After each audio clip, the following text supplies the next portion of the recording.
सेपटे चाकरी देवा ना बड़ ठकेर घटना सामना जो जड़े गिरफ होती होमगार्ड चाकरी करदेवाई चाकरी आशायी युवकों 8 लाख ऊर्ध्व टंका ठकई अभियोग में संबलपुर धनुपाली थाना पुलिस जन को गिरफ कर जनक धनुपाली थाना टारभाटी अंचल दिलीप साहू बोली जमापड़ी जुजुमरा ब्लॉक अंचल 6 जन प्रार्थी 8,36,हजार टंका अभियुक्त नहीं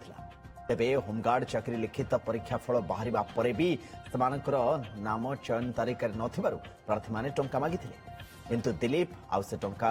फेरी नथिले और शेष में चाकरी आशायी पुलिस द्वारस्थ होइथिले। चाकरी करदे सुजुमरा थाना एरिया 6 जन कैंडिडेट 8,36,000 टंका ठकी नहीं